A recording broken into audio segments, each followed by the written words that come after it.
Creatures Con, the Bay Area's classic horror convention at the Concord Plaza Hotel, Sunday, August 7th, with special guest horror expert David Stahl from Star Trek and Spider Baby, Beverly Washburn, Bob Leatherface Elmore, the voice of your childhood nightmares, Mark Dodson, Creature Features host John Stanley, special screening of Spider Baby with star Beverly Washburn, special screening of Up Late with Bob Wilkins with director Tom Wersch, win prizes at the Monster Movie Quiz, and so much more. Creatures Con, Sunday, August 7th at the Concord Plaza Hotel. Tickets and info at creaturescon.com.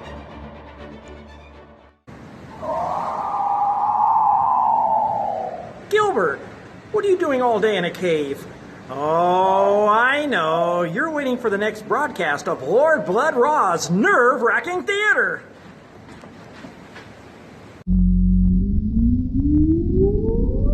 Countdown for blast off. X minus 5, 4, 3, 2, 1, fire.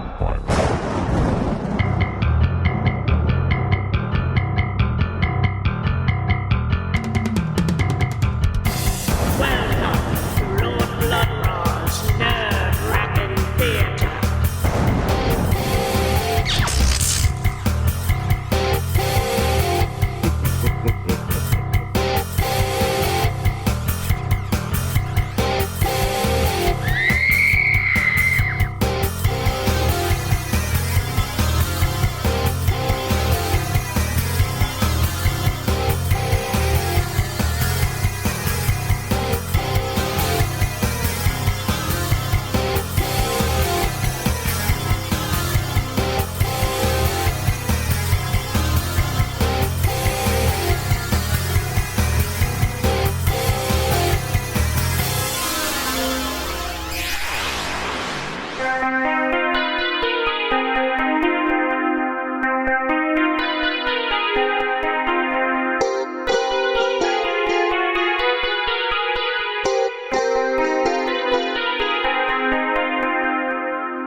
My lords and ladies, geeks, geekarellas, geekulas, and geekeritas. I am Lord Blood-Rah, and this is Lord Blood-Rah's Nerve-Wrackin' Theater. And tonight we have a film starring an actor I believe to be one of the unheralded greats of horror cinema. The always dependable and sadly overlooked Mr. George Zucco. Ha ha! Tonight, from 1942, it's the mad science melodrama, The Mad Monster. Ha ha! Now, we've seen Mr. Zucco in a couple of other films here in the Nerve-Wrackin' Theater. He starred alongside Bela Lugosi in Lugosi's only color film, Scared to Death, and also in a dual role as a kindly country doctor and his evil Satan-worshipping vampire brother in Dead Men Walk. Ha ha! Now, Mr. Zucco is also well known for his roles in classic Universal horror films such as The Mummy's Hand, The Mummy's Tomb, and The Mummy's Ghost. And, of course, as Professor Lampini, the exhibitor of arcane horrors in 1944's House of Frankenstein. Ha ha! And speaking of Frankenstein, the poor put-upon simpleton turned monster in tonight's film, Petro, is portrayed by Glenn Strange, the actor who played the Frankenstein monster in the classic Universal monster mashups House of Frankenstein, House of Dracula, and, of course, Abbott and Costello Meet Frankenstein. Ha ha! But now, without further ado, I give to you a mad scientist out for revenge who wields a weaponized werewolf. Ha ha! Here is the Mad Monster.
Yes, I know you'd like to join your brothers outside and howl at the moon. But you're serving a much better purpose. Yes, you're serving science through me.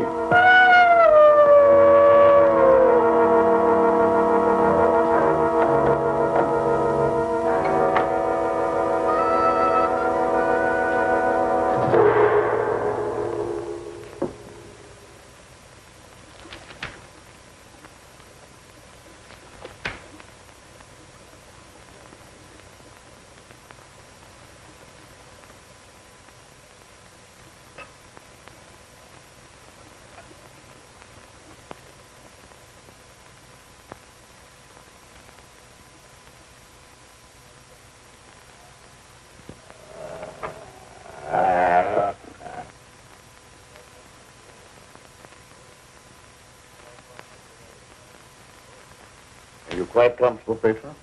Sure, Doctor. You're not afraid?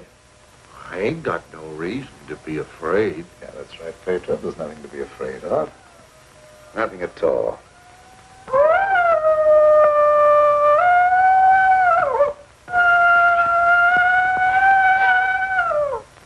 There, did that hurt? No, that was just like a pin sticking me.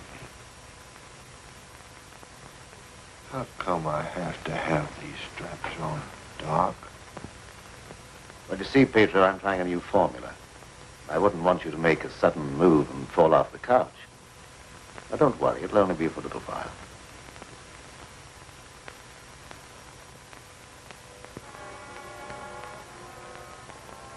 How do you feel now? I feel just like I always did when you stick me with that thing. I'm kind of sleepy.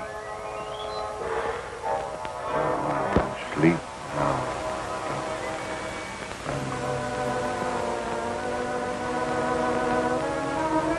That's right. Go to sleep.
Gentlemen, I wish you were here to see the proof of my claim. The transfusion of blood between different species is possible. A few moments ago, Petro was a man. A harmless, good-natured man. Look at him now.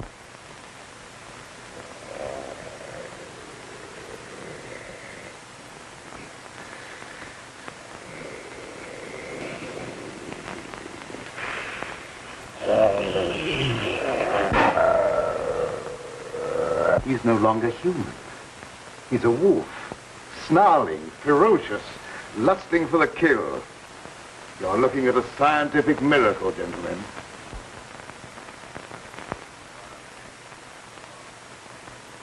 You're a madman, Cameron. Your claim is ridiculous. That's exactly what you said in the newspapers, isn't it, Professor Blaine? That I was a madman, not fit to occupy a science chair at the university. Perhaps you'll change your mind one day, soon, when Petro tears at your throat. Poppycock. You may laugh if you want to.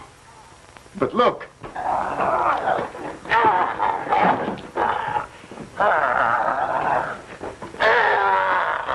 Even now, he'd like to be at his work. My catalytic agent has brought about a complete transition from man to wolf. Your crazy experiments are a disgrace to science. Yes. Those are the very words you used in denouncing me to the faculty. Professor Fitzgerald. Science.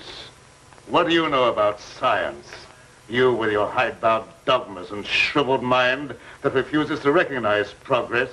What has progress to do with your foolish tampering with nature? I'm glad you asked that question, Professor Hatfield. You also were one of those stupid fools who raised their voices against me. You're aware, of course, that this country is at war, that our armed forces are locked in combat with a savage horde who fight with fanatical fury. Well, that fanatical fury will avail them nothing when I place my new serum at the disposal of the War Department. Just picture, gentlemen, an army of wolfmen, fearless, raging, every man a snarling animal. My serum will make it possible to unloose millions of such animal men. Men who are governed by one collective thought, the animal lust to kill without regard to personal safety. Such an army will be invincible, gentlemen. Such an army will sweep everything before it. Your scheme is too utterly fantastic, Dr. Cameron. You're fools, all of you. Poor, blind fools, especially you, Dr. Warwick. Assuming that what you say is true, how would you control these wolfmen? I perfected an antidote that induces the return of immediate normalcy. And I suppose that it would be an easy matter to round up 1 million wild animals and administer an antidote. No, Cameron, you're mad. Stark, raving mad. And I, for one, am in favor of... Silence! I'm not interested in your imbecilic mouthings. You all of you demonstrated your lack of vision by demanding my resignation from the faculty. Well, you accomplished your purpose. You cast me out. You robbed me of everything that I held most dear in life. Position, honor, respect. You branded me as a madman, held me up to ridicule before the whole world. But now it's time for my revenge. Pedro will see to that. Now you shall pay for your folly. There's no escape for any of you. You shall die one by one at the hands of the scientific marvel that you scoffed at.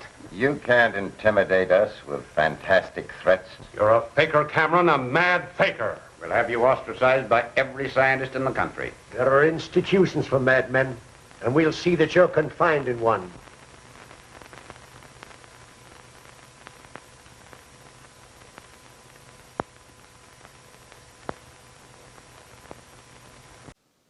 Wow. Poor Doc Cameron must have flipped. Yes. Talking to imaginary people. That's a sure sign he's losing it. Hey, who are you? Why, I'm you. But I'm me. And if you're me, then which one of us is real? I don't know. We'll be right back. Please leave your eyes at the door. You will not need them. Lord Blood-Rah's Nerve-Wrackin Auditorium presents the best of old-time radio, horror, and science fiction. Tales of terror and the uncanny that unfold on the stage of your imagination. Come experience the magic of old-time radio horror. Lord Blood-Rah's Nerve-Wrackin Auditorium is available on Spotify, Apple, Google, and other podcast providers. Lord Blood-Rah's Nerve-Wrackin Auditorium, when you seek the darkness.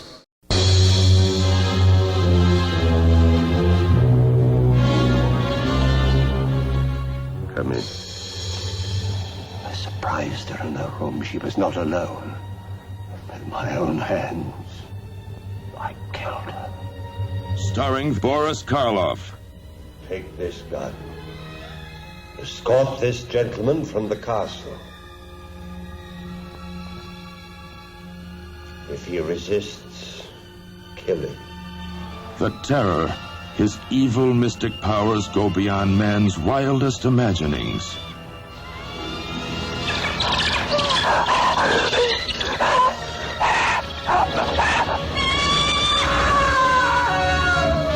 The Terror, empowered to avenge, to reward, to transform.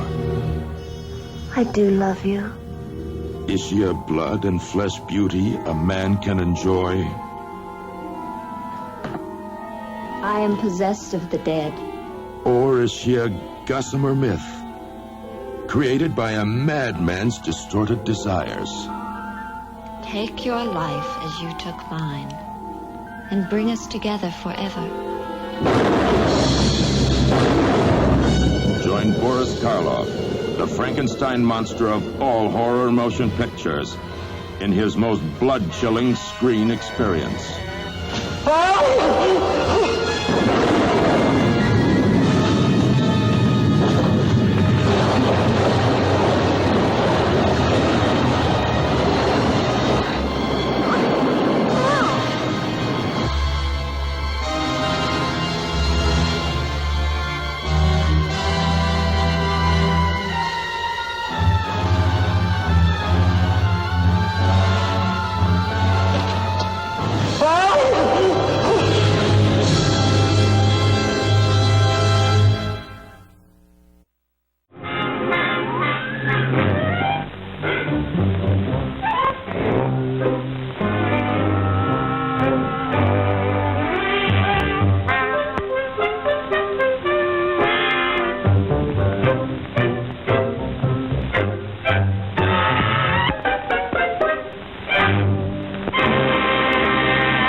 Attacks a human, there's bound to be a lot of noise. But I, as a scientist, take many things into consideration a layman might overlook. Ever smelled anything like this before? Found it in Don Morton's bathroom. Well, yes. That's the same stuff that's been on every one of the Devil Bat's victims. All four of the murdered people had this lotion on them when the Devil Bat struck. Layton, I'm afraid all these murders have affected your mind. Now, my plan is to sit in the garden, and when the killer makes one of those power dives, I'll blast him.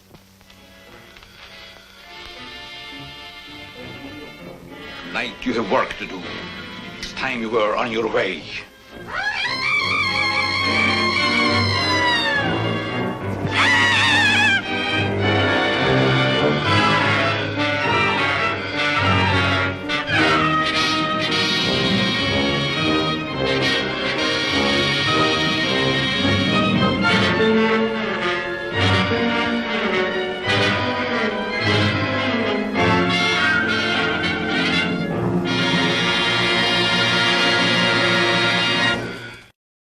And now back to the mad monster, as our mad scientist has just had a heated argument with the disapproving peers inside his head. And his homemade werewolf is beginning to feel a bit neglected. You will see, gentlemen. You will see.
Doctor. How long have I been asleep? Oh, about an hour, I should say. How do you feel? I got a terrible headache, and I had some kind of an awful dream. I was running all over the countryside, chasing people and trying to kill them.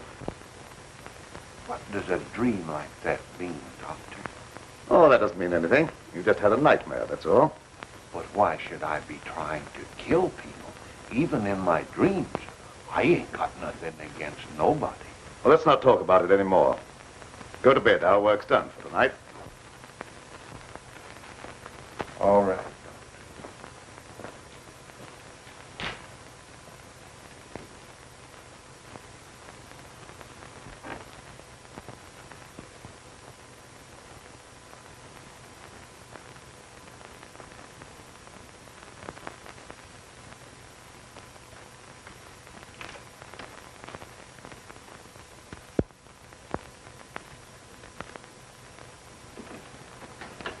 Evening, Miss Lenora. Good evening, Pedro.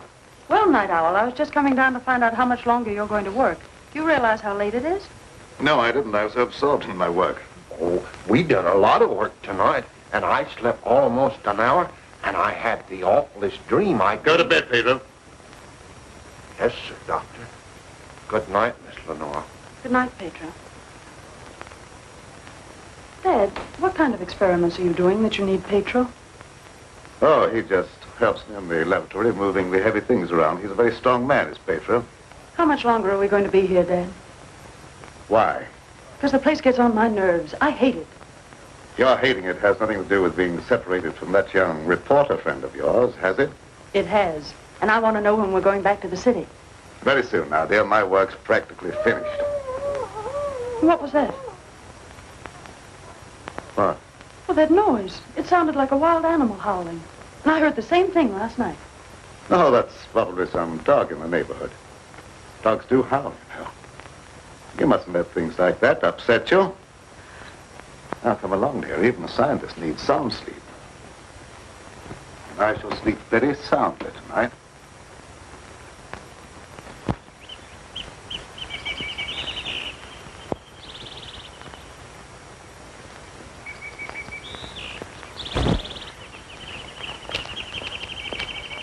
Good morning, Pedro. Good morning, Miss Lenora. I was hoping you'd come to the garden this morning. I got something for you.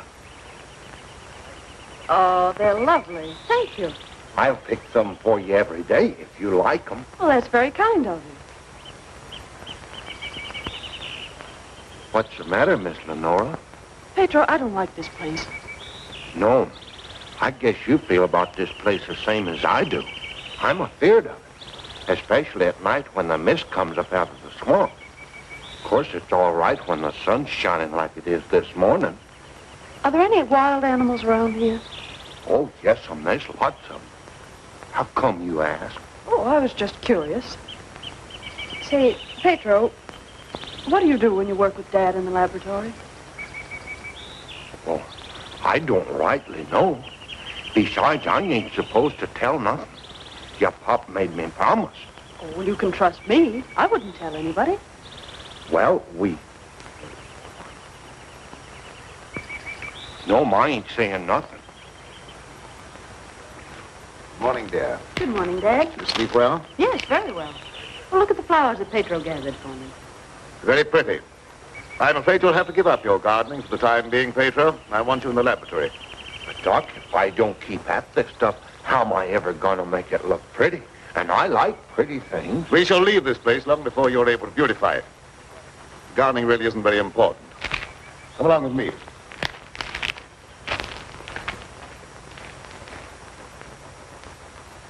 Now, Pedro, I see you're waiting for me. You scared me, Doc. Scared you? Why? You mustn't be so jumpy. You're as nervous as that wolf. He sure is nervous, all right. I've been sitting here for a long time watching him, and he ain't been still a minute. All right, lie down, Pedro. Are you going to strap me down again tonight, Doc? Well, certainly. It's more necessary tonight than ever before. Gee, it must be great to be educated. I wish I had a lot of book learning so I could understand what this is all about. Fortunately, you don't need education or intelligence for your part of the experiment. Just strength. Animal strength. Now lie down and we'll get to work.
Four young adventurers, fascinated by ghastly tales of the fantastic, hunt for and find the unbelievable.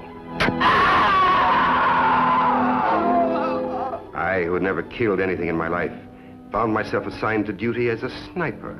And what had been an unpleasant duty developed into a passion, and then into a lust for blood.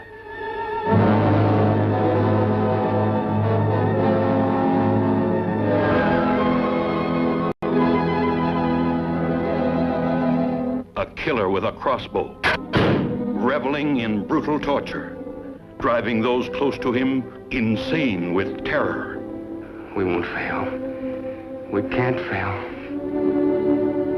In a world that challenges the imagination of man, the living are always with the dead. But you can't mean that you're going to hunt Johnny and Pete like you did those others, as if they're animals. Animals? No, not like animals.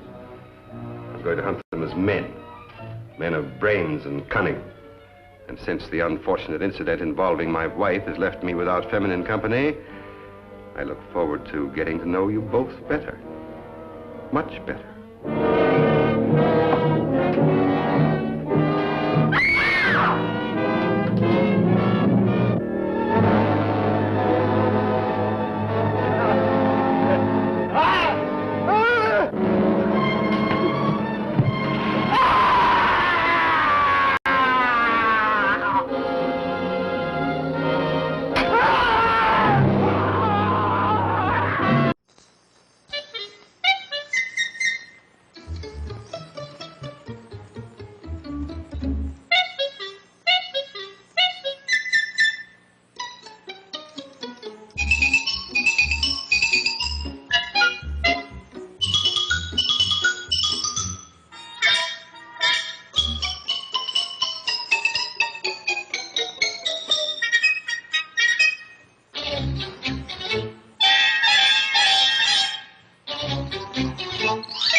Then, out of the swamp's depths, again appears horrifying, mysterious creatures, thirsting for lovers' blood.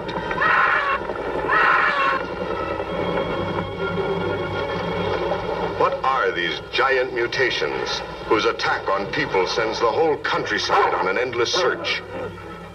Whatever killed those people is still in that lake, and it's going to take more than dynamite to get it out. And then brings them back to life to gratify their distorted desires.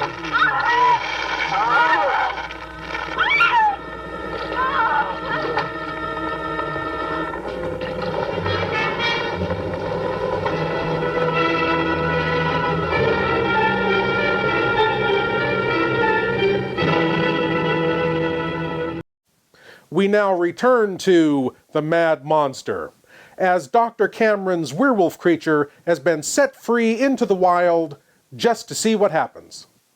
Now, to you novices out there, this may seem dangerous and foolhardy, but I assure you, this is the standard mad science method for testing monsters. Let's see the results.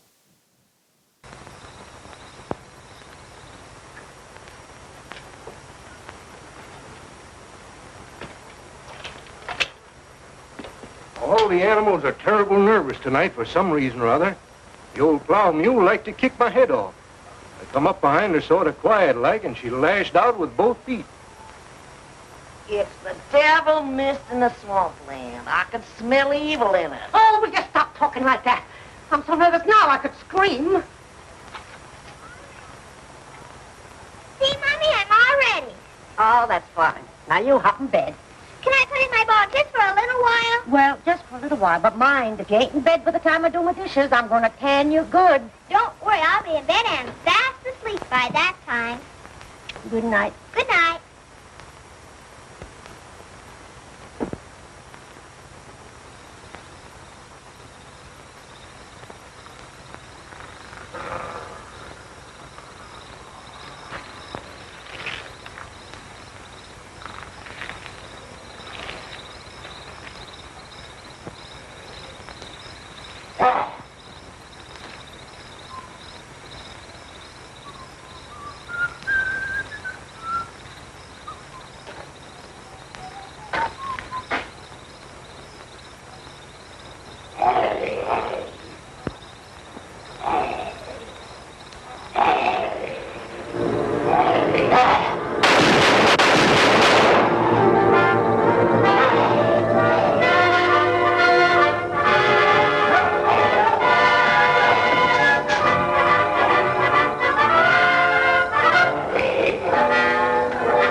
Quick! I never seen anything so awful in my life. What are you talking about? Something took after me down in the swamp. What was it? I don't know whether it was a man, a beast, or old Satan himself. Have you been drinking? Not a drop, so help me. I let him have both barrels of my shotgun, but that never even slowed him down. No, you can't kill him nowhere, except with a silver bullet. I'm telling you, it was something awful.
Lie down on that couch.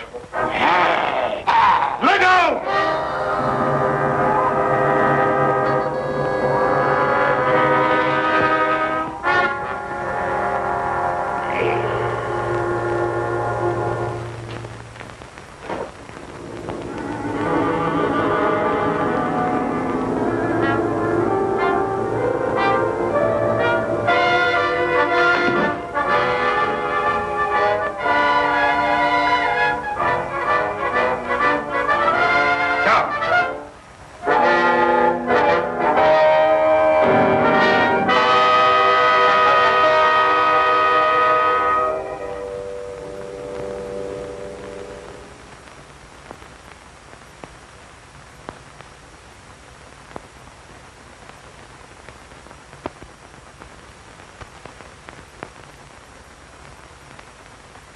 I've been walking in my sleep again. Yes, you have. You'd better go to bed. I'm sorry if I made a nuisance of myself. I wish I wouldn't walk in my sleep like that, because I have such bad dreams. Don't be upset about your dreams, Pedro. You've been of great assistance to me tonight. Very great assistance. In fact, I'm going to reward you by taking you to the city with me.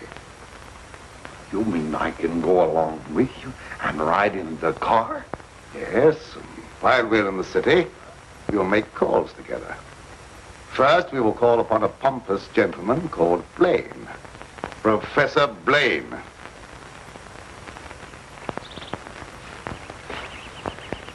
Good morning, Pedro. Good morning, Miss Lenora. Will you do me a favor? You know I'd do anything for you. Well, I want you to mail this letter for me when you go into the village. And it's already stamped. Yes, ma'am. I'll take that letter. Dad. Give me that letter. So you couldn't wait till my work was finished. You felt you had to write to your reporter. Well, I just wanted to tell him that I was safe. If you remember, you made me go away without even saying goodbye. There was a reason for that, my dear, a very good reason. See anything of him? No. Not much use looking now. It's daylight, and he only prowls at night. Maybe he's seen something. Yeah, thanks for that. Good morning. Why all the armament? We're looking for a wild varmint what killed a little child. Been looking all night. You mean someone was killed by a wild animal? Yeah, my little girl. Oh, how terrible. How did it happen? It come in through the window. My wife said the window was closed, but she must have been mistaken. Didn't try to take the baby away or nothing. It just seemed to kill just for the love of killing. Did anyone see the animal? Jed Harper did. He said it walked on its hind legs like a man, but that don't make sense. I don't care whether it makes sense or not. I know what I seen. Come on, man, we got work to do.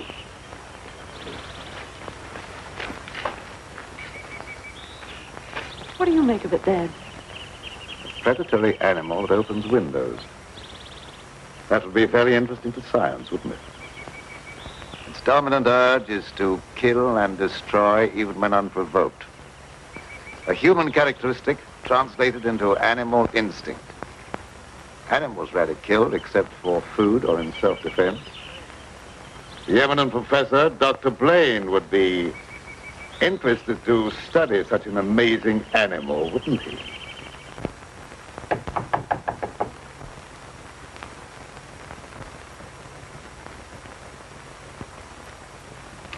Well, come on in, Tom. Glad to see you. Good evening, Dr. Blaine. I came in through the garden so as not to disturb your housekeeper. Sit down. Even if Martha has dozed off, which I think she has, a full alarm of fire wouldn't disturb her. I have a faint suspicion that there is something besides my housekeeper's welfare on your mind. What is it? Well, I'm after a story. Well, quite a novel pursuit for a newspaperman. An AP dispatch from Ashton down in the swamp country tells about a child being killed by a wild animal. Well, that's a tragic thing. Yes, a neighboring farmer saw the brute and swears that it traveled at a terrific speed on its two hind legs. I understand they make a very potent corn liquor in that district. Oh, no, it's nothing like that. I've a hunch there's more to this story than just a jug full of corn liquor. I hope that you could give me an angle I could work into a Sunday feature. I don't know what you mean by an angle. The possibility of the survival in the depths of the swamp of some of those overgrown lizards that used to be head men on Earth. I understand they traveled around on their hind legs and made our present-day public enemies look like horticultural specimens. No, I'm sorry, Tom. I can't lend myself to that sort of sensationalism. True science, the search for knowledge, is on a far higher plane than that. It is worthy of being treated with dignity. And I feel that I owe an obligation to the people who respect my opinion. Your angle, as you call it, on prehistoric lizards is utterly fantastic. I'm sorry. I didn't know I was getting into such deep water. Well, I'll hang my head in shame and slink away. No harm's done. Don't take it so to heart. Put your feet up on the desk and stay for a while. Well, I can't now. I've got to get back to the office. But I'll drop around again. Thanks very much for the information. I didn't give you very much. See you again, boy. Tonight's show is being brought to you by Dr. Cameron's Instant Werewolf Elixir. Need a werewolf in a hurry? No time to wait for the next full moon? Then try Dr. Cameron's Instant Werewolf Elixir. Just one injection jabbed into a willing or unwilling victim, and watch Dr. Cameron's patented formula go to work fast, fast, fast, leaving no unpleasant aftertaste. Try Dr. Cameron's Instant Werewolf Elixir today. Werewolves intended for entertainment purposes only. Dr. Cameron not responsible for murder, mayhem, or mutilation caused by werewolves. Dr. Cameron not responsible for property damage, real or personal. Dr. Cameron is totally irresponsible.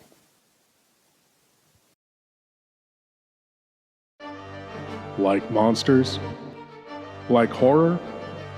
Like sci-fi? You'll love Maniac Monster Designs. Stickers, enamel pins, patches, magnets, tees, pillows. Maniac Monster Designs for everything retro, spooky, and fun. You'll find Maniac Monster Designs on eBay, Facebook, Instagram, and at maniacmonsters.com. Now you can have cool monster designs anytime, anywhere with Maniac Monster Designs.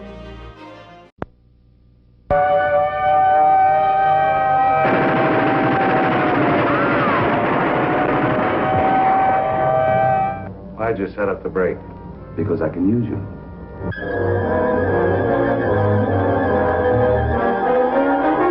This machine utilizes X-ray, ultraviolet, and alpha, beta, and omega rays.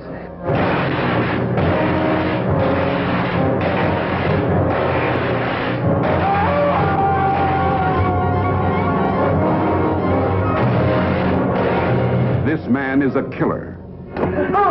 Mad with dreams of fantastic power. We're conducting experiments requiring fissionable materials. That's atom bomb stuff. The government has that locked up tighter than Fort Knox. You work for us faithfully, or you'll be turned over to the authorities. I understand there's a reward of $5,000 on your head. No money is safe. No man is safe. Nothing stops the amazing transparent man. Into army-guarded secret government vaults he goes, stealing confidential nuclear material, holding in his unseen hands the key to world power. But the amazing transparent man wants first vengeance. If I choke you hard enough, you'll bring me back.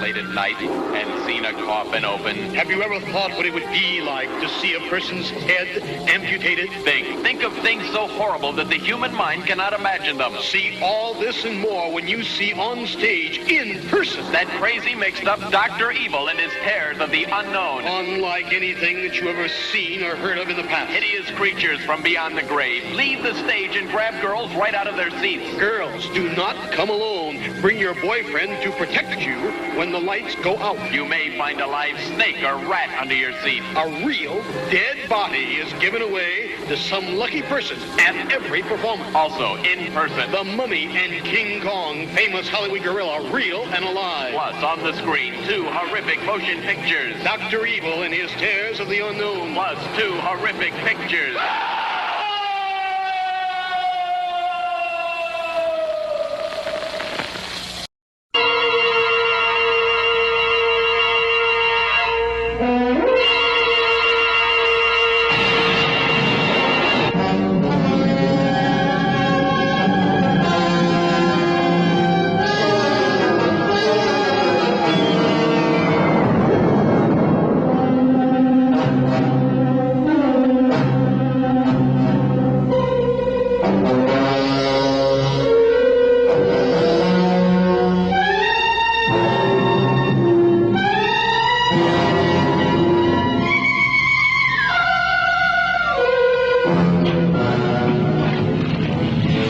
your strength, Jesse James. You will need it.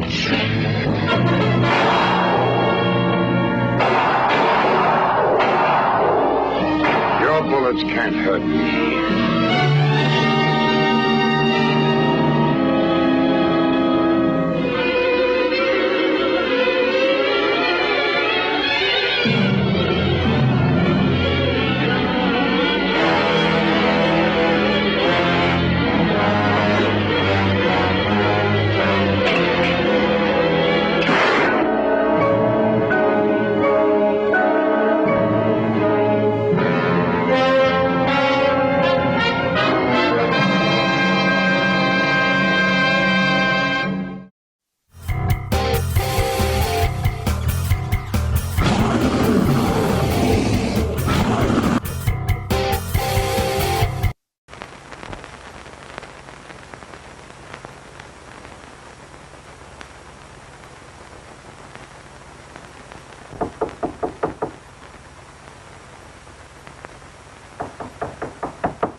Blaine.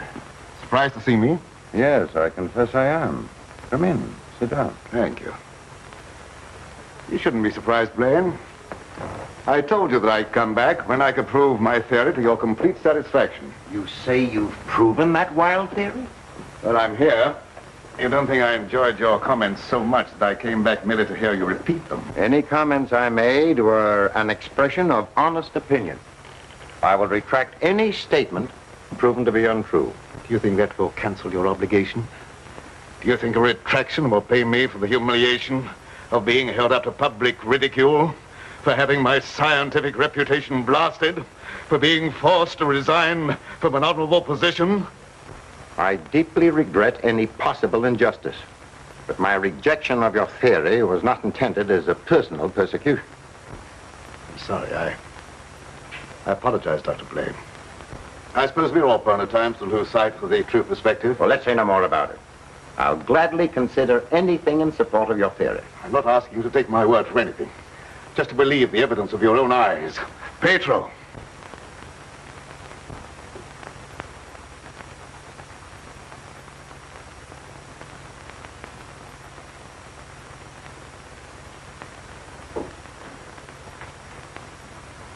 Pedro, you sit here. This is my guinea pig.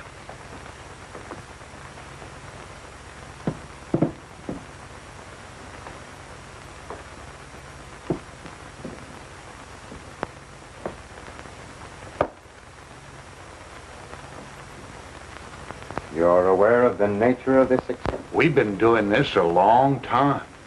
You may rest assured the experiment is a proven success. Otherwise, I wouldn't be here. What good can come with tampering with the normal laws of nature? A great deal of good. An invincible army, for one thing. You'll understand when you see the results. I abhor whatever appears to be a perversion of science. Mingling the blood of man and beast is downright sacrilege. I have no sympathy with such maudlin sentimentality. I propounded a theory which you denounced publicly as being ridiculous. The result of a disordered mind. Are you trying to squirm out of facing the possibility that you may be wrong? Not at all. I will cooperate in any way possible. That's just what I wanted to hear. I've given him one injection to prepare his blood for the transfusion. He'll need another in exactly 20 minutes.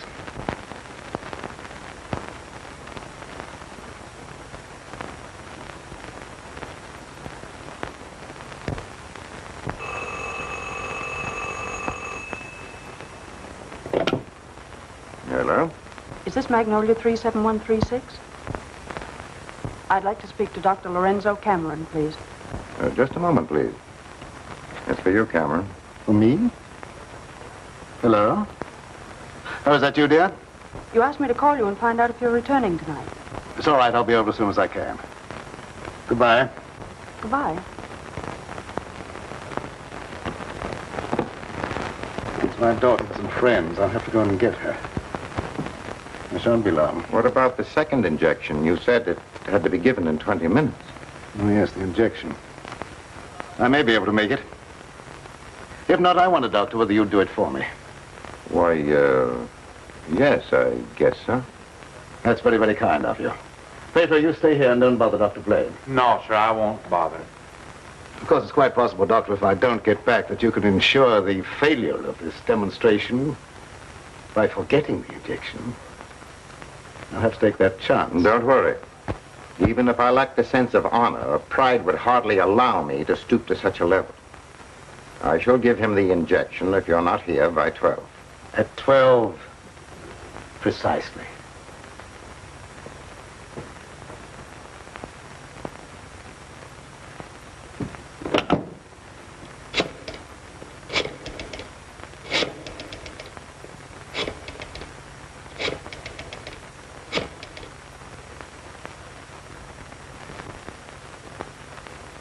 Hello? Hello, Fitzgerald? Yeah, is that you, Blaine? Well, what do you want to drag me out of bed this time of the night for? I've just had a surprising visitor, Lorenzo Cameron. He claims to have proven his crazy, outlandish blood transfusion theory and demands the right to give a demonstration. Yeah. No, he's not here now. He'll be back after a while. Why don't you come on over? All right. I'll get dressed and be over right away. Expect me in about 10 minutes.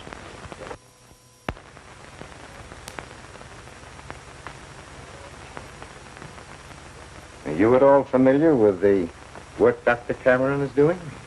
Oh, no, sir. I'm just handyman around the place.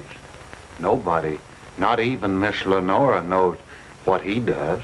Oh, his daughter is still with him? Oh, yes, sir. She's with him. But I think she's lonesome. She seems to be grieving about something. Oh, that's an outrage. Cameron has no right to accept such a sacrifice from her. Oh, I don't like being a busybody, but she's such a fine girl, and a certain young man is just the tonic she needs to make her happy. Where do they live? Dr. Cameron rented the old Danfield homestead house about 4 or 5 miles from Ashton.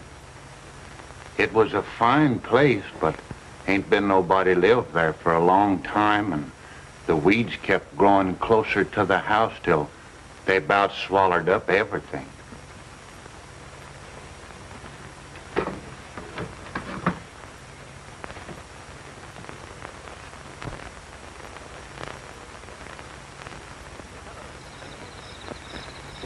Oh, hello, Fitzgerald. Oh, Dr. Cameron, I heard you were back in town.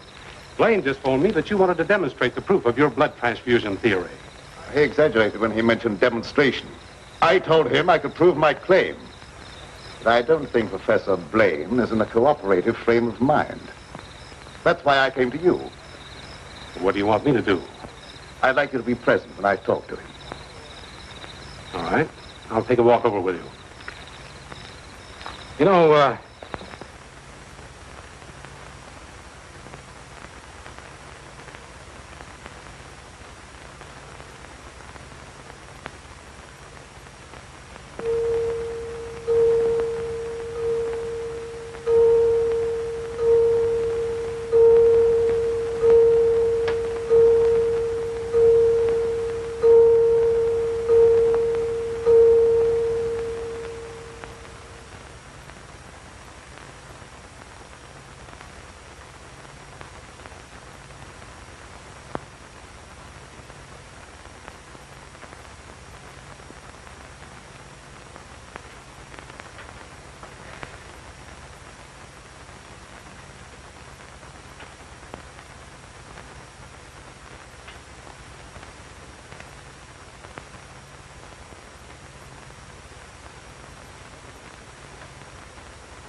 I heartily disapprove of the nature of this experiment, but my promise to Dr. Cameron leaves me no alternative. Sure. Roll up your sleeves.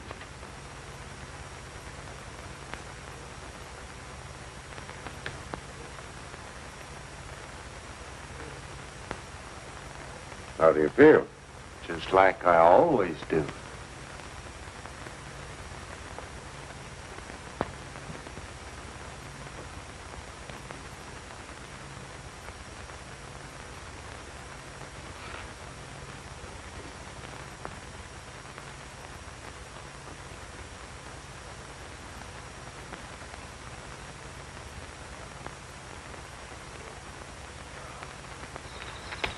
Well, here we are. Oh. Something wrong? Just a little heart trouble. Nothing serious, but distressing at times. I'll be all right after I rest a minute.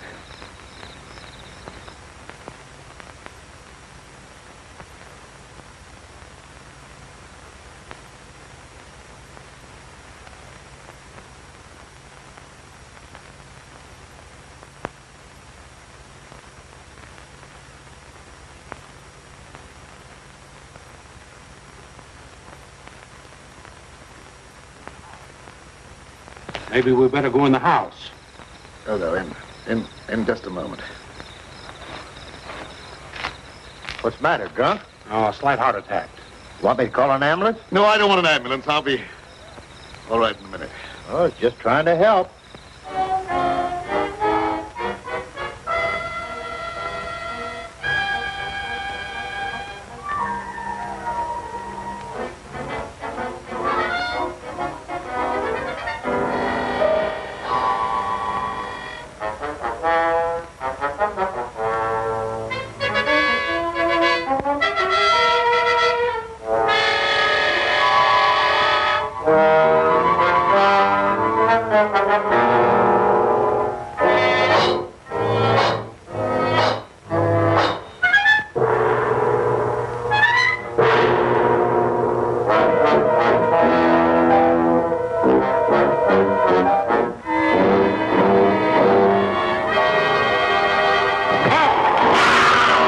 What's that?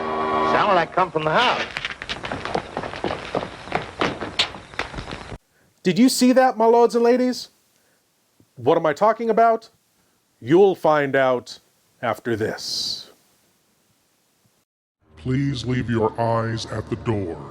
You will not need them. Lord Blood-Rah's Nerve-Wrackin Auditorium presents the best of old-time radio, horror, and science fiction. Tales of terror and the uncanny that unfold on the stage of your imagination. Come experience the magic of old-time radio horror. Lord Blood-Rah's Nerve-Wrackin Auditorium is available on Spotify, Apple, Google, and other podcast providers. Lord Blood-Rah's Nerve-Wrackin Auditorium, when you seek the darkness.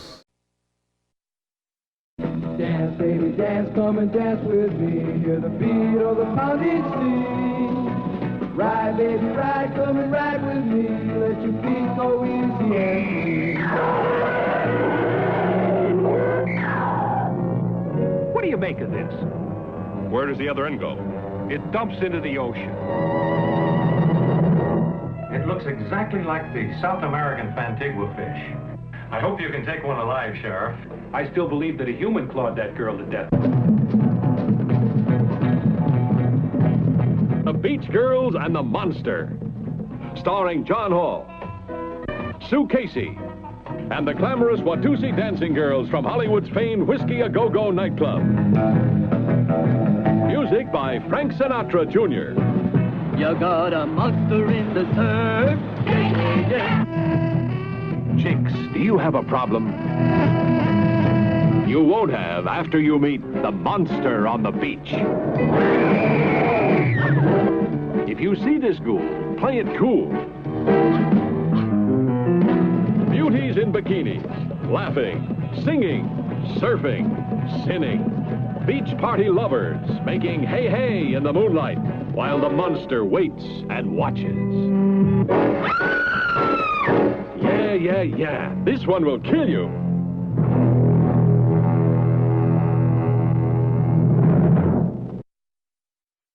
Super Shocker number 1, Dr. Macabre's Frightmare of Movie Monsters. Imagine seeing almost all the screen's scariest monsters alive, in person. Hunchback of Notre Dame, Teenage Frankenstein, Daughter of Dracula, The Fly, a man's body, a fly's head. Rodan, the flying monster. The colossal beast. And more, many more, never here before. Plus, Super Shocker number 2, Spooks A-Poppin', a thrilling new idea in spook shows. We double dare you to see this double header of super monstrous, superhuman, super shockers. in person on the stage.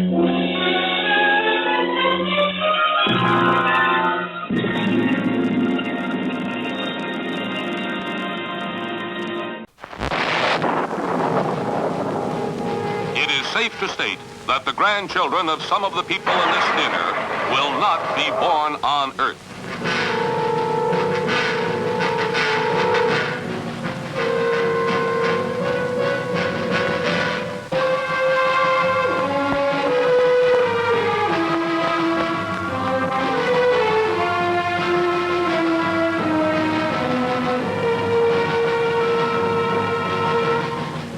They come from the bowels of hell, a transformed race of walking dead, zombies guided by a master plan for complete domination of the Earth.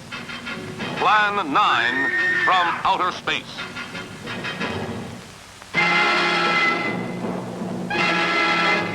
Starring the most nightmarish cast ever, Bela Lugosi, the seductive Vampira, and Tor Johnson as the Walking Dead. Turn off your electrode gun! No! No! Stop him, Dennis! I can't get it. It's jammed. Stop him, you fool! Bullets bounce off their bodies. Rockets, missiles, jets cannot stop their death ships. What earthly power can stop this terror? For a glimpse of things to come, see this blast of screen suspense. For it could be happening right now.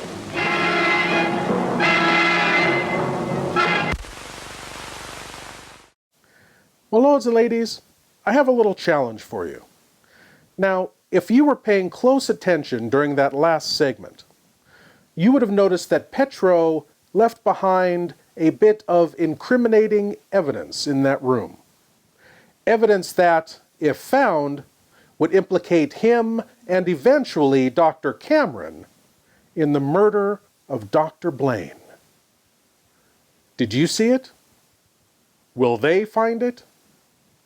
Let's see. Come on in here. There's something wrong.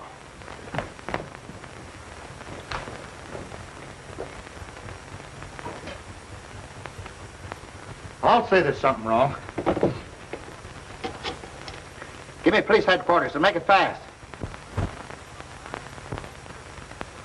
Hello, Sarge. This is Dugan. I got a murder on my beat. Right away. No, not that. I said Petro left it behind.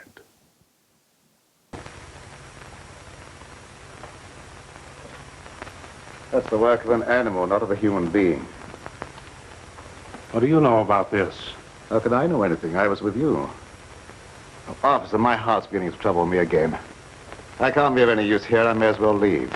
Sure, go ahead. I can't pretend to feel any great sorrow. But then my feelings are of no importance one way or the other. Good night.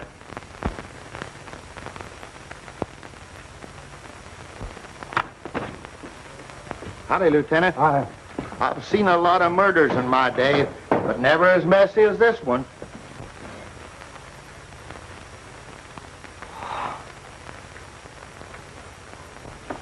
This should make a gory enough story for your paper? This is more than just a story to me. He was my friend. There was a couple of college professors arguing outside and using a lot of big words. They followed me in here, and I heard one of them say that some kind of a dangerous animal done this killing. Well, how could a dangerous animal be roaming around the city? Well, I don't know. But it's got away from a zoo or a circus or something. I'll check on that angle.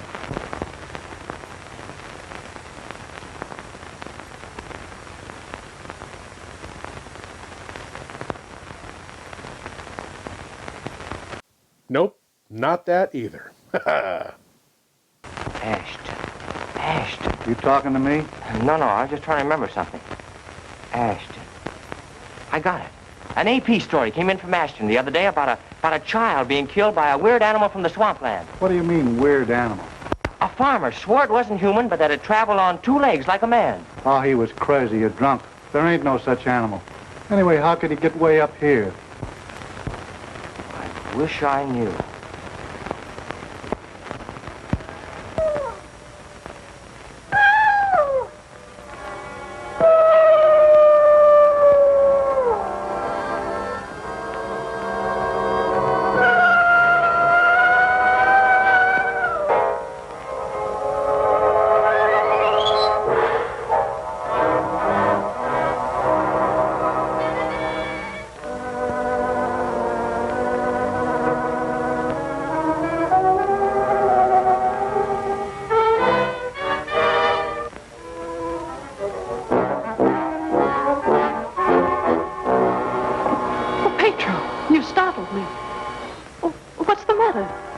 stare at me like that?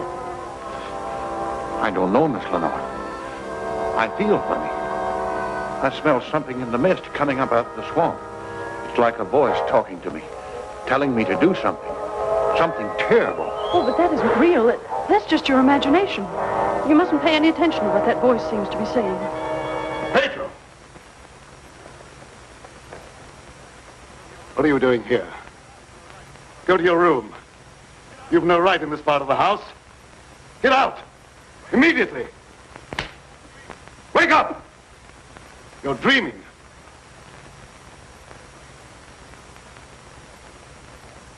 I don't know what's come over me. I must have a touch of swamp fever. That's very likely. Now go to bed. I'll get something for you.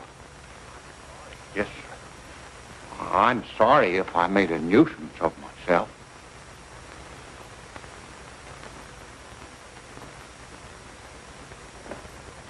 Dad, what happened to Pedro? I'm terribly afraid.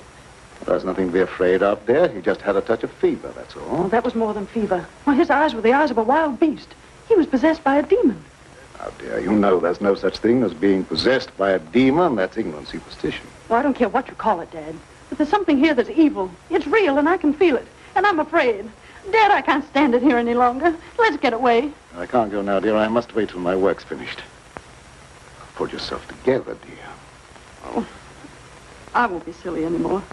Nothing must interfere with your work. You've been a very great comfort to me. I know what a terribly lonely life this must be for you. Well, we won't talk about it anymore, Dad. I just want you to prove that you're the greatest scientist in the world. They'll soon have all the proof they want. I expect the eminent Professor Fitzgerald to pay me a call before long, and I shall be delighted to confound him with scientific facts that he declared were impossible. Now you go to bed, dear, huh? And have a good night's rest. Good night, dear. I'll look after Pedro. Good night, Dad.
Dr. Cameron.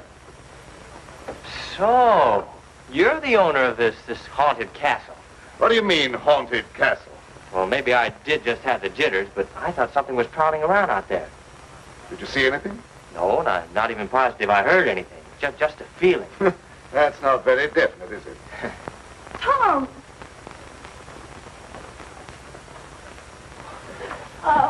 It's good to see you. Can you ever forgive me for going off without saying goodbye? That doesn't matter now that I've found you. I see no reason for rejoicing. Dad! I buried myself in this out-of-the-way place so that I could work undisturbed, away from snooping reporters who only ridicule what they have not the intelligence to understand. I had no thought of ridicule in coming here. I'm not interested in your reasons for coming. I would like to know how you happened to find your way here. I found a message from Dr. Blaine after he was killed. Dr. Blaine killed? Oh, how terrible.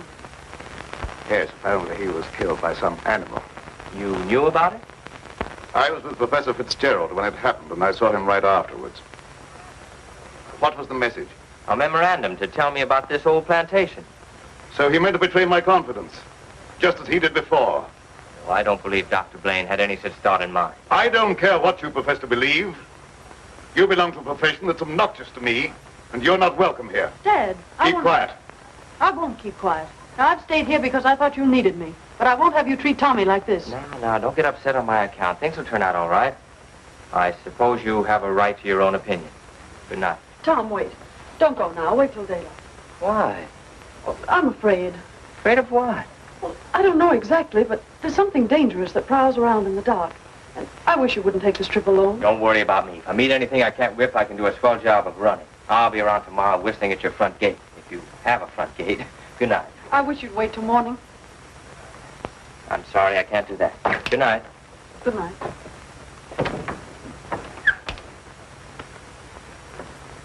Ed, if anything happens to him, I'll never forgive you. He had no business to come here. I'm not responsible for his welfare.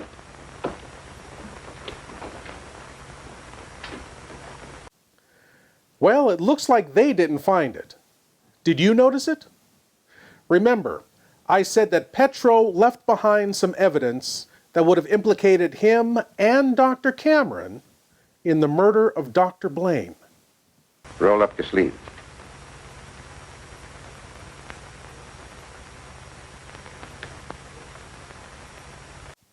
Did you see that?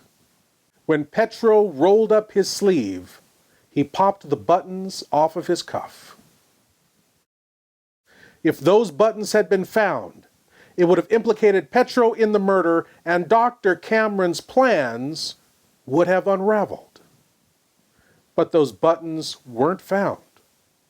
Why not? I have two theories. One, the police and detectives in this town are complete idiots. Theory two, the director either didn't notice or just didn't care. I'm going for theory two. We'll be right back. Creatures Con, the Bay Area's classic horror convention at the Concord Plaza Hotel, Sunday, August 7th. With special guest, horror expert David Stahl from Star Trek and Spider Baby, Beverly Washburn, Bob Leatherface Elmore, the voice of your childhood nightmares, Mark Dodson, Creature Features host John Stanley, special screening of Spider Baby with star Beverly Washburn, special screening of Up Late with Bob Wilkins with director Tom Wersch, win prizes at the Monster Movie Quiz, and so much more. Creatures Con, Sunday, August 7th at the Concord Plaza Hotel. Tickets and info at creaturescon.com. Lord Blood-Rah's Wrackin Theater is made possible by Lord Blood-Rah's Patreon supporters. See the exclusive weekly series Lord Blood-Rah's Cathode Zone, where each week Lord Blood-Rah presents classic episodes from old-time horror and science fiction TV shows. The first episode is available for free, with new episodes dropping every Friday exclusively for Patreon supporters. For more info, and to see the premiere episode of Lord Blood-Rah's Cathode Zone, go to patreon.com/Lord Blood-Rah.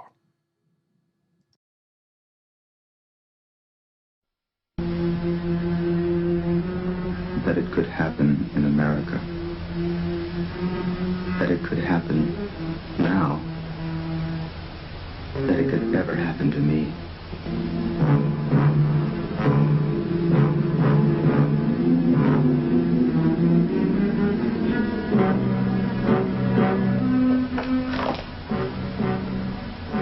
Another murder tonight.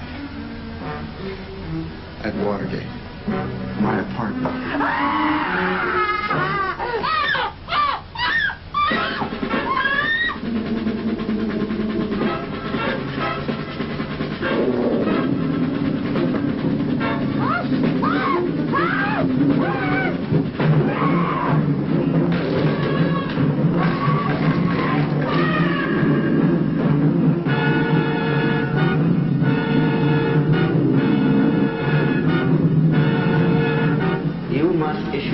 monster that can be taken alive.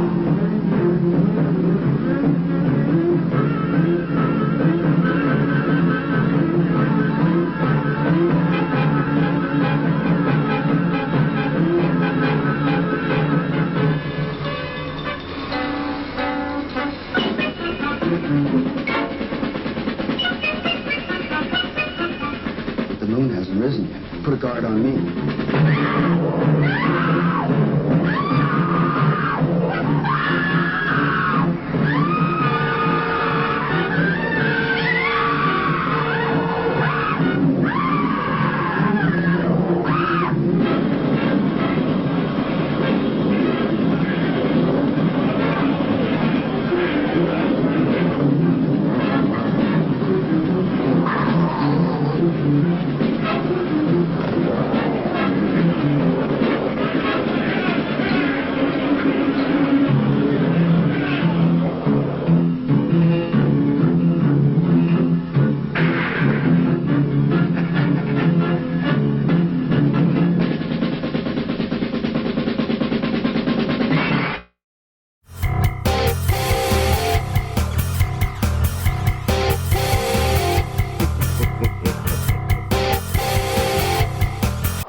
Howdy.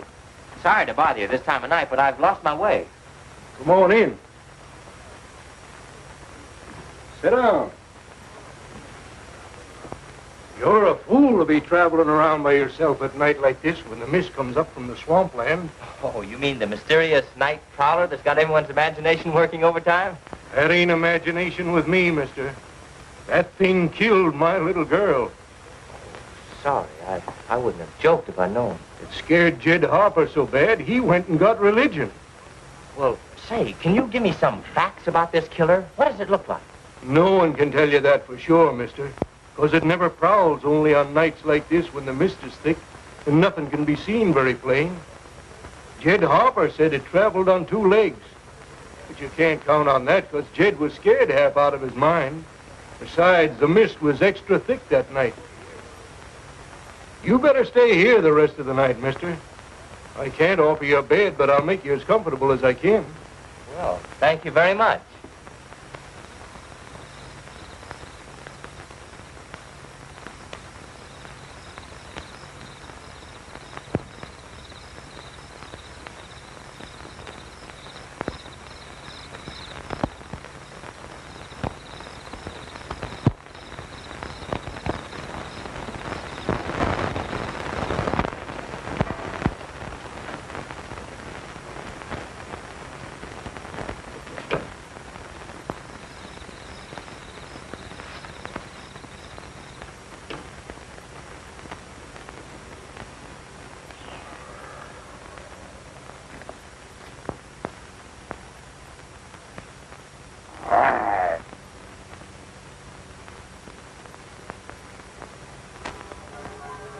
Keep you in a cage, you're of no further use to me. If you revert without my knowledge, you become dangerous. I hadn't thought of that possibility. On your couch, Pedro. Down!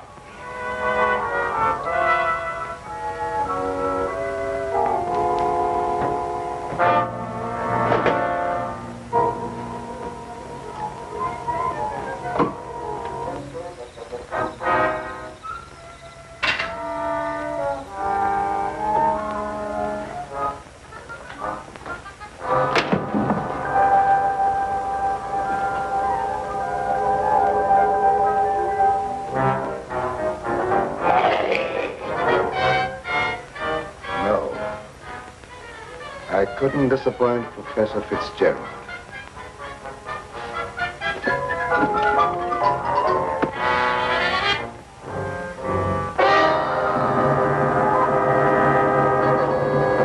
Get down, people. Down.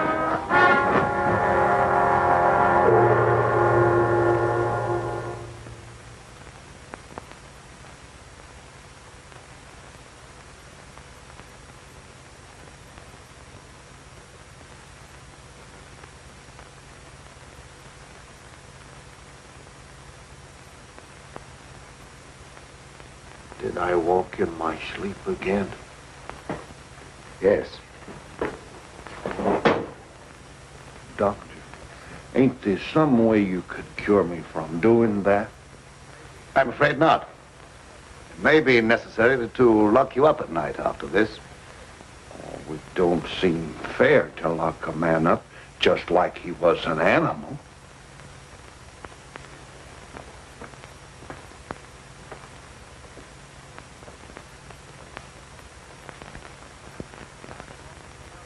Seth Appleton started home with the jug under his arm last night. They found him in the swamp this morning. He'll never lift another jug. Was he murdered? Yep, and he weren't a pretty sight to look at, neither. There must be some natural explanation for this thing you're talking about. It's a werewolf. You can't kill him no way except by a silver bullet. I can't see myself giving that story to the city editor. He told me right out of my ear. That killer ain't human. You'd know that from one look at the body. I saw a victim of just such an attack. I wonder if there could be a possibility of any connection between them. I've been telling you all along. It's a form of a human who sold his soul to the devil. In the light of day, he walked like any other man on the earth. At night, he takes on the form of a wolf. Then you never heard of any killings by strange animals around here until recently? Why does he keep asking me all them questions? Well, all newspaper men are like that. He doesn't mean anything by it. Well, you go ahead. He won't bother you anymore. Yes,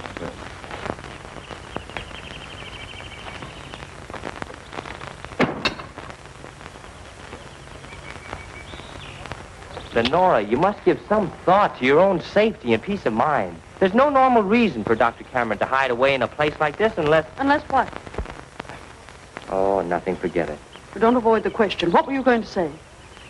Lenora, I believe your father knows something about that creature responsible for the horrible killings in this vicinity. And I think the same creature killed Professor Blaine. Well, that's a terrible thing for you to say. I didn't expect you to join the chorus against him. Oh, I hope I'm wrong, but I'll do everything I can to learn the truth, no matter where it leads. Good morning, young man. I'm very glad to see you. I want to apologize for the way I talked to you last night. Oh, well, that's all right. I can understand how you must feel about the newspapers. They didn't, what do you call, hang on to their punches. Pull their punches. I know, they gave you quite a ride. But I didn't write any of that stuff. Oh, I know. That's why I'm so sorry the way I received you. If you're interested in scientific research, I'd be glad sometime to show you what I've accomplished. Well, thanks, Doc. That's very nice. And now, if you'll pardon me, I'll leave Lenora to entertain you. Okay. That doesn't sound as if he has a secret to hide, does it? Why, no. And I never before was so glad to be wrong.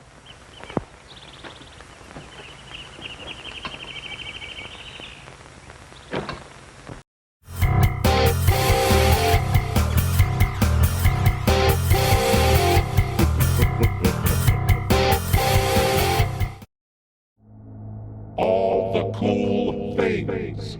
You want all the cool things. But where can you find all the cool things? It's all right here at NovemberFire.com. All the cool t-shirts, all the cool DVDs, all the cool masks. Be extra cool and tell them Lord Blood-Rah sent you. All the cool things at NovemberFire.com. Larry!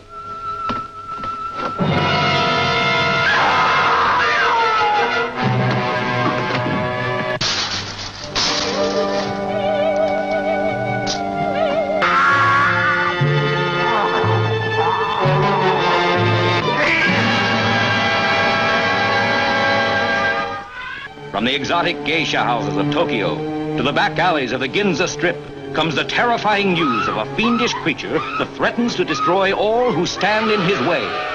This is the frightening story of an American reporter in Tokyo who unwittingly became the victim of a shocking scientific experiment that turned him into a horrible mutant, half man, half monster, the Manster.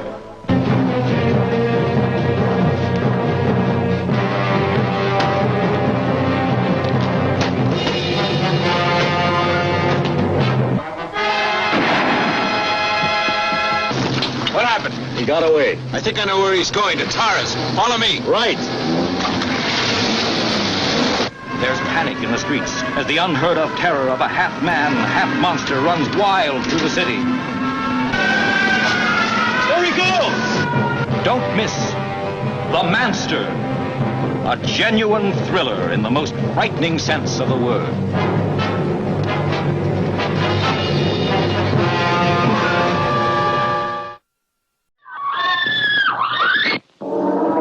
Out of the depths of darkness rises Garganta, the true king of monsters.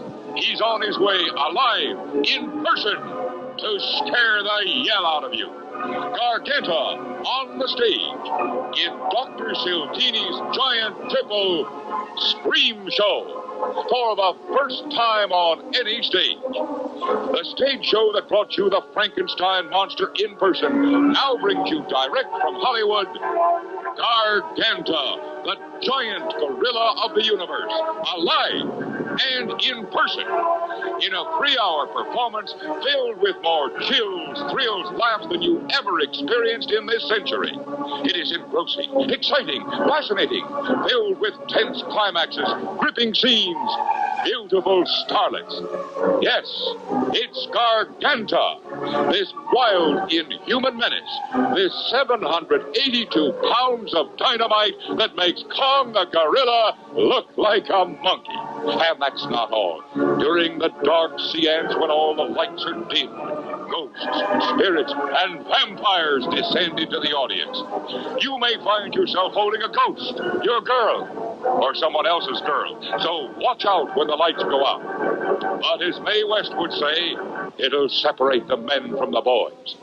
In New York, Chicago, Los Angeles, critics have proclaimed this stage attraction to be the show you must not miss. Even though it's a stage presentation to send you home in frantic flight, there are also some very eye-appealing scenes created by these beautiful Hollywood starlets in gorgeous costumes designed by Adrian.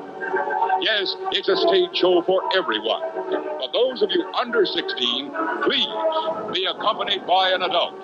Not only because of what takes place during the performance in the dark seance, but the adult may be afraid to walk home alone. Now is your first and only chance to see, in person, on stage, and alive, Garganta, the giant gorilla of the universe.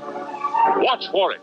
Remember the time, the place, and the date to see Garganta, alive and in person.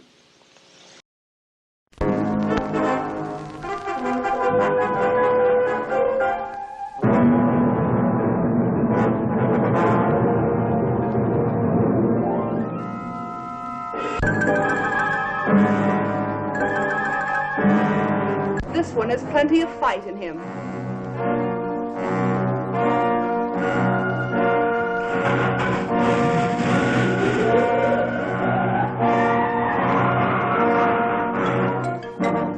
Never before has man been transformed into such hideous proportions.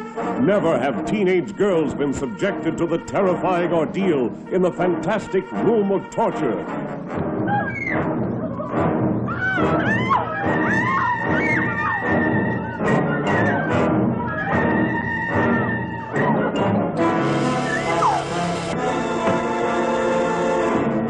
Prisoners on this island of the mad must fight desperately to preserve a sane and conscious mind.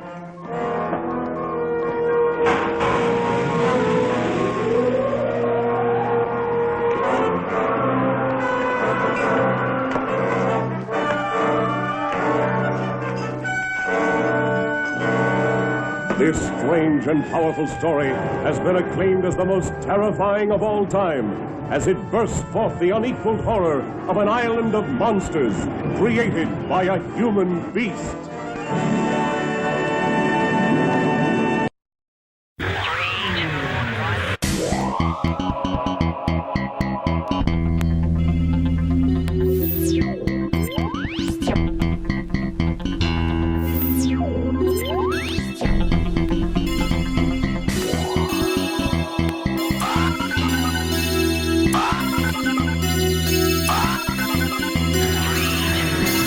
It's Lord Blood-Rah's Tremulous Trailers. A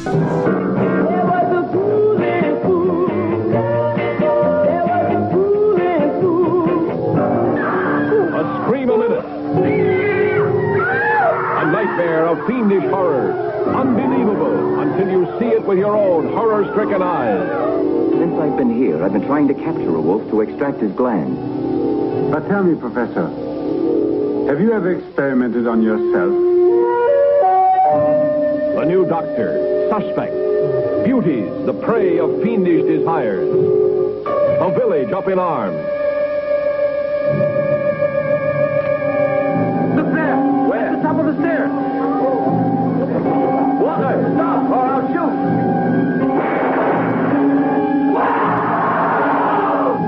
A Nerorama shocker.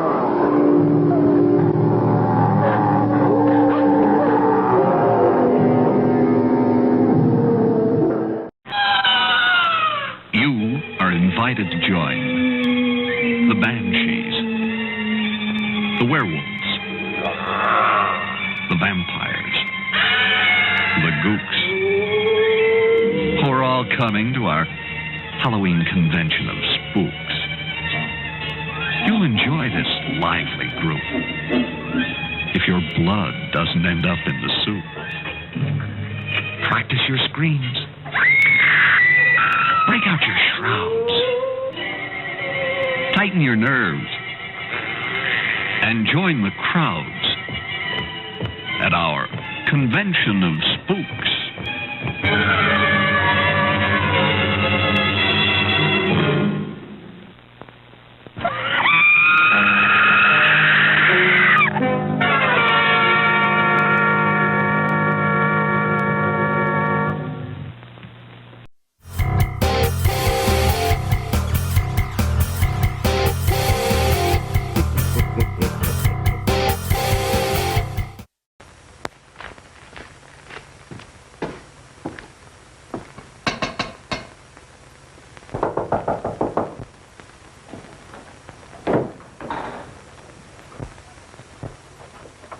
Professor Fitzgerald, how in the world did you find your way down here? Hello, Lenora.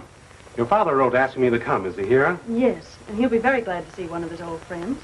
Ah, Fitzgerald, this Doctor? is an unexpected honor. I hardly dared hope that you'd accept my invitation. Well, if you've made a worthwhile scientific discovery, I want to be the first to congratulate you. I shall be delighted to give you that opportunity.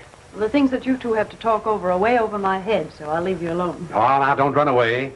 I promise to limit myself to words of 2 syllables. That'll take all the fun out of the discussion. I'll see you after a while. Thanks. Shall we go into the lab? You wish? You're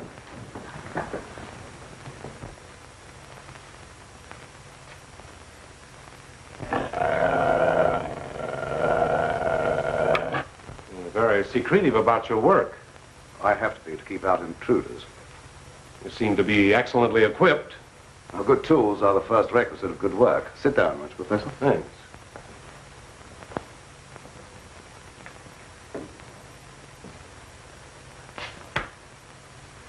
I've discovered that certain extremely volatile elements in the blood, little more than particles of electrical energy, are the source of all physical growth and mentality by exciting the various glands and brain cells. I've learned how to extract and concentrate these elements from the blood of various animals. I can control evolution. I've discovered the source of life. You're crazy.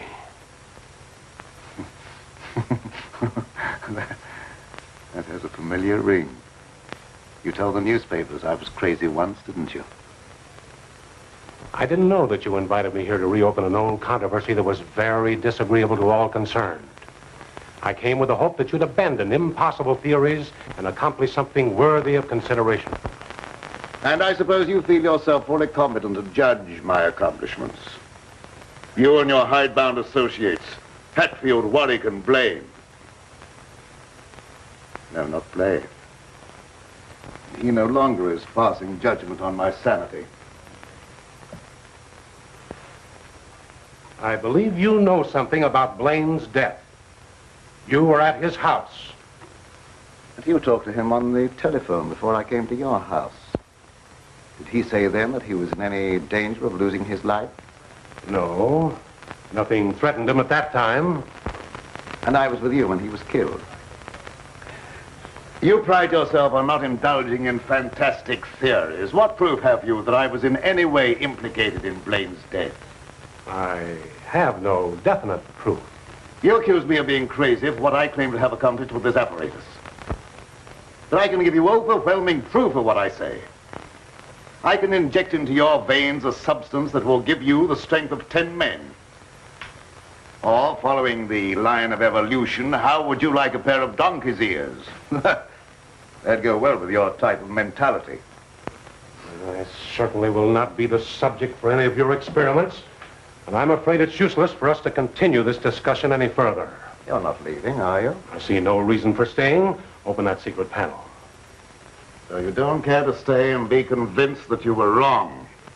I don't care to be ridiculed by a charlatan. Ah, ridicule. That isn't pleasant, is it? I know from experience. I had nothing to do with that. It wasn't my fault if the public treated your crazy theories with the ridicule they deserved.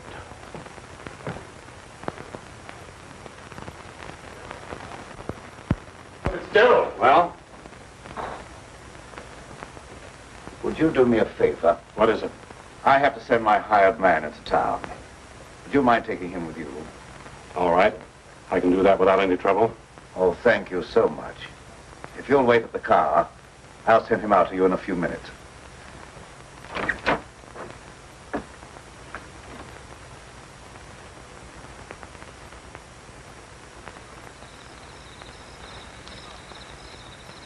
I'll get in the car, Peter. Don't keep Professor Fitzgerald waiting. I should have known this trip would be a waste of time. I still hope to give you proof that you can't ignore. Remember me to Hatfield and Warwick when you see them again.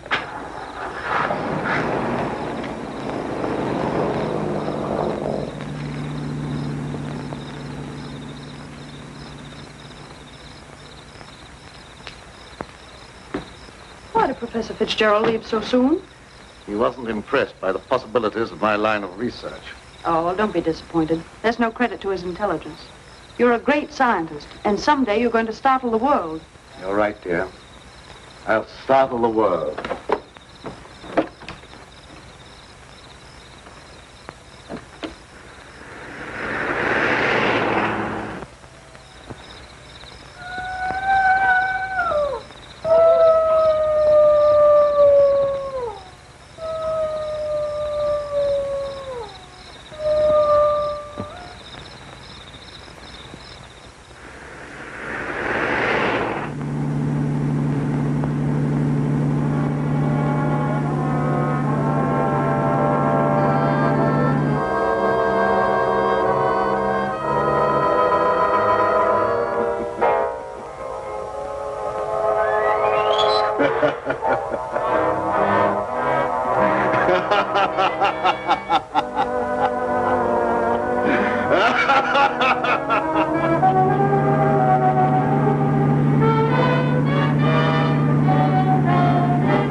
sounded like it came from over there.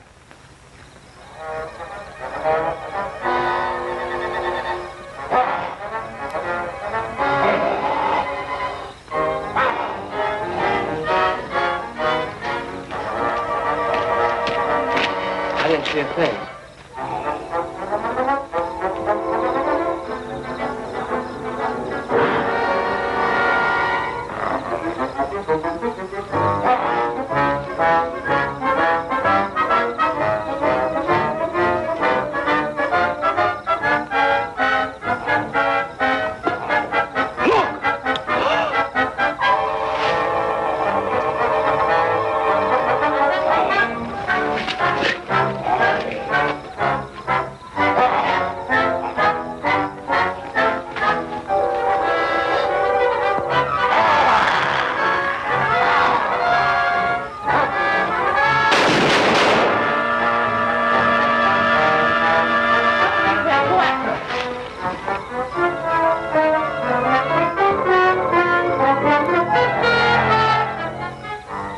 Professor Fitzgerald.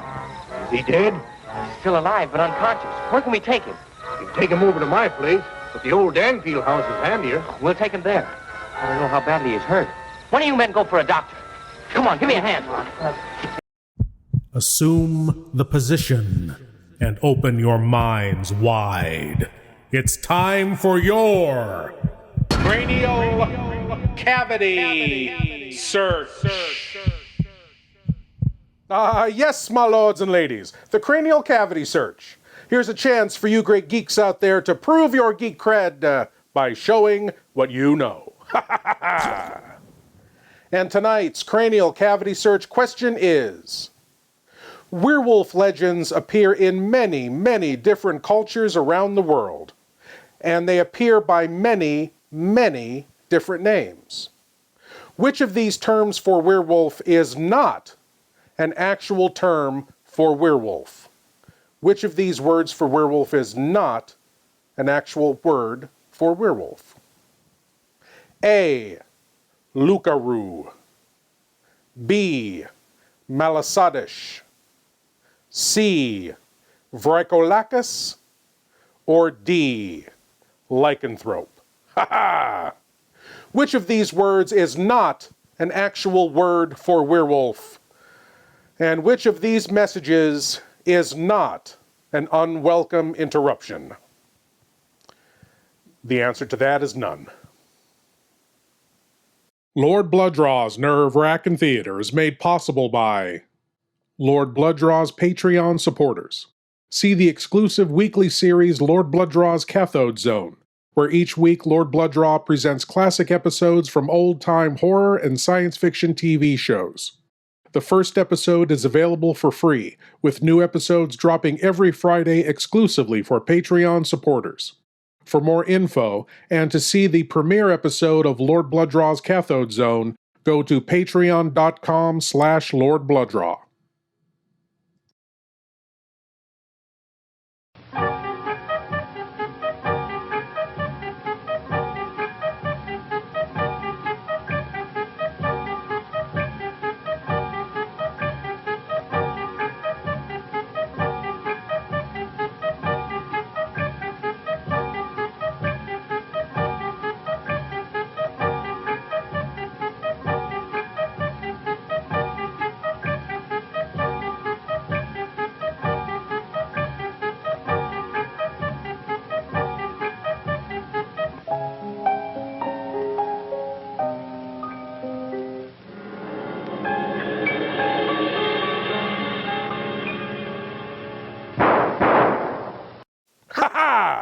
And the answer to tonight's cranial cavity search question: which of these words is not another term for werewolf? It was B. Malasadish. Lucaru is an old French word for werewolf. Vricolagus comes from the modern Greek, and lycanthrope comes from ancient Greek and is a term for werewolf still used to this day. And Malasadish? Malasadish are Portuguese donuts. And they're delicious, too. But now, on to the conclusion of The Mad Monster, as Petro, our reluctant werewolf, has struck again, and Dr. Cameron has still not had his fill of revenge.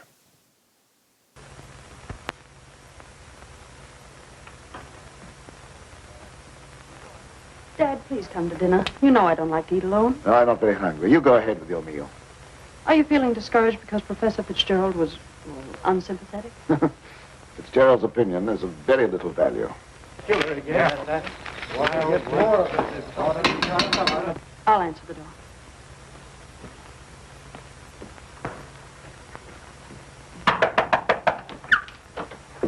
Come on in. Tom, what happened? I found Professor Fitzgerald badly hurt. Oh, bring him in. Take him upstairs. Tom, how did it happen? Well, he's another victim of that mysterious werewolf or whatever it is.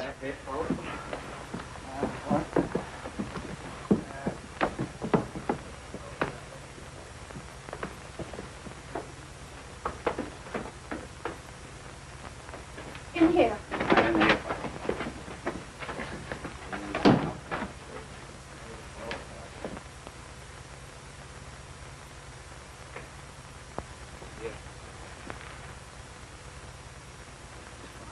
Easy now.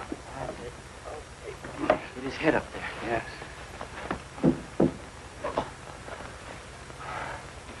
One of the men went after a doctor. He should be here before long.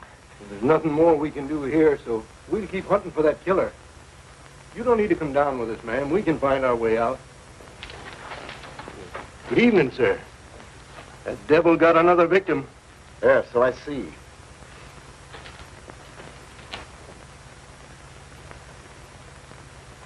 I was surprised to see Professor Fitzgerald in this neighborhood. He came to see me. How badly is he hurt? I don't know yet. We'll find out as soon as the doctor gets here. When he regains consciousness, we'll find out who or what has committed these horrible killings. Yes. It'll be very interesting to hear what he has to say.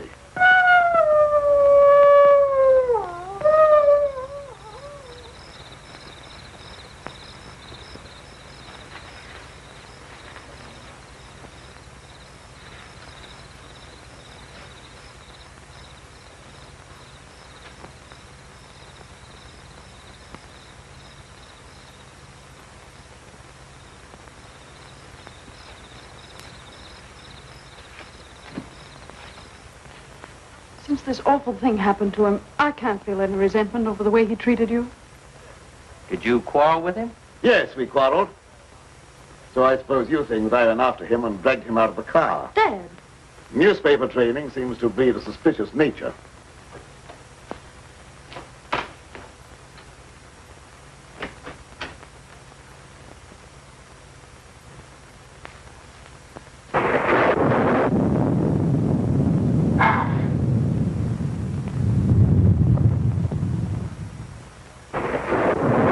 Try to antagonize him. I wasn't trying to antagonize him. He didn't give me a chance to finish.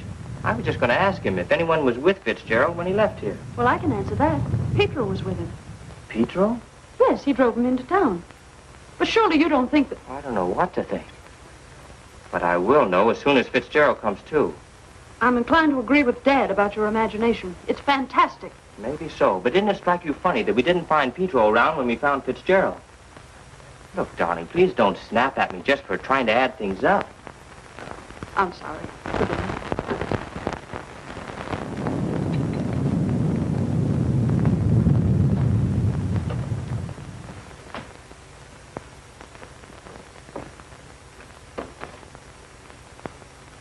He's still unconscious. Oh, he must regain consciousness, even if only for a few minutes. So much depends upon it. That must be the doctor. Well, I'll go down with you.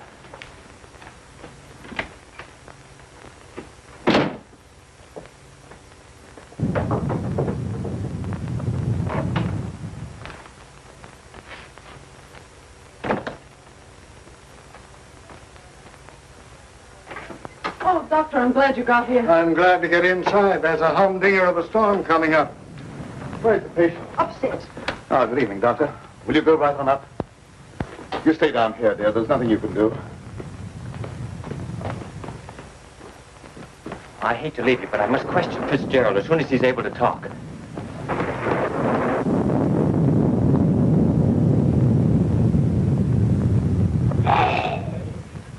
Reckon it's a little late for me to help. The man's dead. Dead? Yes, that's too bad. We were hoping he'd throw some light on a matter of great importance. Well, I'll be getting back to town before this storm gets worse. I'll send the coroner out.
Good night, Doctor.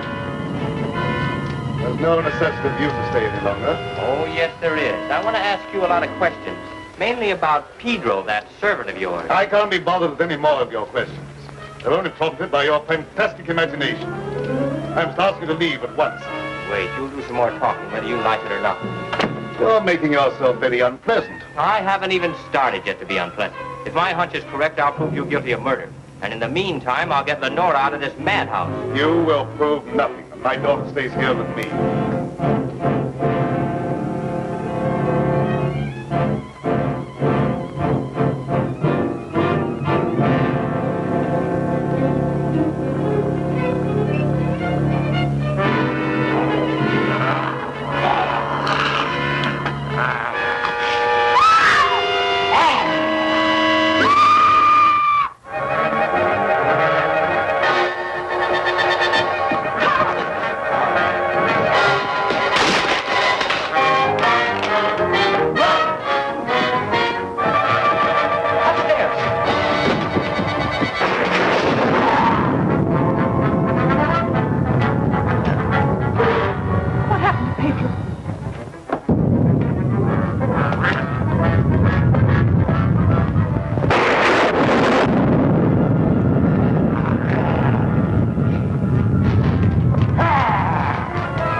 Wait here, I'll go get him.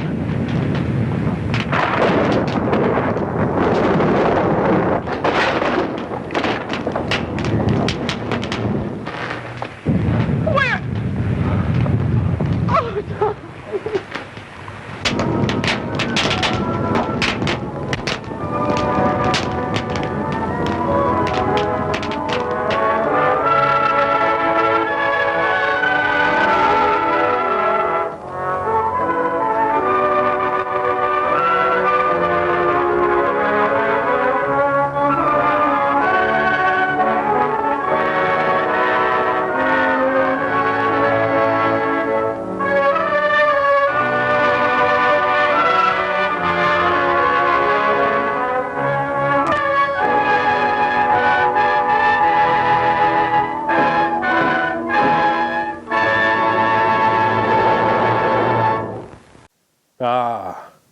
Another mad scientist bites the dust at the hands of his own creation.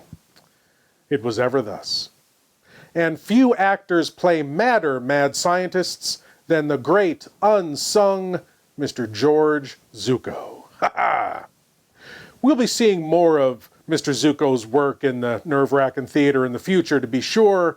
But now, my lords and ladies, I want to thank you all for watching, and I want to invite you all back again next week when we'll do whatever this is all over again. Ha ha! As always, I am Lord Blood-Rah saying, geek out.